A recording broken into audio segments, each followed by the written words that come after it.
Sveiki, su jumis vėl aš Andrius Džespeks ir praeitoje pamokoje aptarėme pagrindinės e-sporto žaidimų rūšis, populiariausius jų atstovus bei e-sporto ekosistemą, klubus, lygas ir asociacijas. Taigi trumpai prisiminkime e-sporto žaidimų klasifikaciją. Pirmoji e-sporto rūšis – kovos žaidimai. Jų metu kovoja du priešininkai mėgindami viens kitą nukauti. Žaidimas paprastai vyksta keliais raundais. Žinomiausi ir profesionaliai žaidžiami šios kategorijos atstovai yra Street Fighter, Tekken bei Smash Bros. Tai mažiausiai šiuo metu populiari e-sporto šaka. Antroji rūšis – tai sportiniai žaidimai. Populiariausiose sporto arenoje futbolo žaidimas FIFA, jo žaidėjų populiacija yra milžiniška, pasaulyje jau yra parduota virš 325 milijonų FIFA serijos kopijų. Amerikietiško futbolo atstovauja žaidimas Madden, o mūsų šalyje populiariausia sporto šaka krepšinį žaidimas NBA, turintis ir įvairias Eurolyg komandas, tarp jų ir Kauno Žalgirį bei žymius Lietuvos krepšininkus. Populiariausias šiuo metu sportinio žanro žaidimas Rocket League, tai futuristinis futbolo variantas, kuriame didžiulis kamuolys valdomas smūgiuojant ne kojomis, o atskriejant į kovinio automobilio.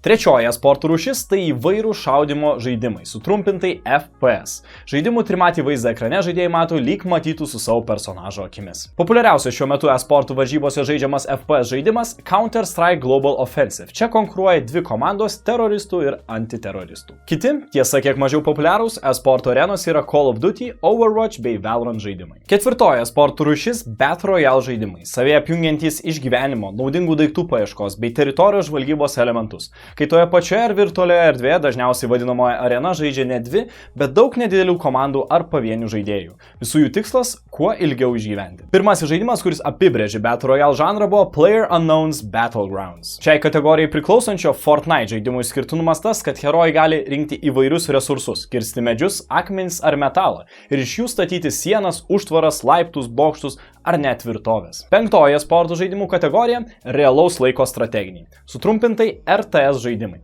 Žaidėjai juose valdo ne atskirą herojų, bet visą naciją rasę. Paprastai tokiuose žaidimuose žaidžiama 1-1 arba nedidelėmis iki kelių žmonių komandomis. Jau daug metų šiame žanre karaliauja StarCraft 2 žaidimas. Jame žaidėjai gali rinktis iš 3 labai skirtingas savybės turinčių rasių. Kita populiari realaus laiko strateginių žaidimų serija – Age of Empires. Čia reikia žaisti už pasirinktą žmonių naciją. Šeštoji ir bene populiariausia e-sportų žaidimų kategorija – Multiplayer Online Battle Arena arba MOBA žaidimai, kur nebejotinai karaliauja Dota 2 bei League of Legends žaidimai. Čia rungiasi dvi komandos po 5 žaidėjus, o kiekvienas žaidėjas valdo savo pasirinktą herojų. Žaidimo tikslas – sugriauti priešininkų bazę. Sėkmingos komandos gauna nemažai pajamų iš rėmėjų, reklamos užsakovų, laimėdamos turnyrų prizus bei uždirbdamos iš atributikos pardavimo ar žaidimų transliacijų. Komandos turi visą būrį kitų darbuotojų, kurie rūpinasi e-sportininkų gerovę, organizaciniais, piniginiais ar reklaminiais komandų reikalais, o gauti kvietimą prisijungti prie žymios komandos didžiulė sėkmė ir prestižas. Kaip ir tradicinėme sporte, turnyrus organizuoja e-sporto lygos, kuriuose kaunasi nuolatinės, dažnai miestų pagrindų suformuotos komandos.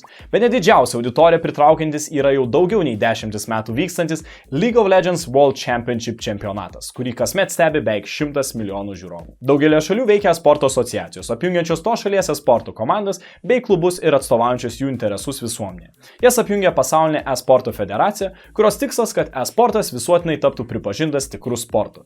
Šios federacijos narė yra ir Lietuva, kuriai atstovauja Lietuvos e-sporto asociacija, sutrumpintai LESPA. Taigi, prisiminėme pagrindinės e-sportų žaidimų rūšis. Žaidžiant skirtingus e-sporto žaidimus ugdysite ne tik reakciją ar loginį mąstymą, bet ir tobulinsite bendradarbiavimo komandoje gebėjimus. Iki.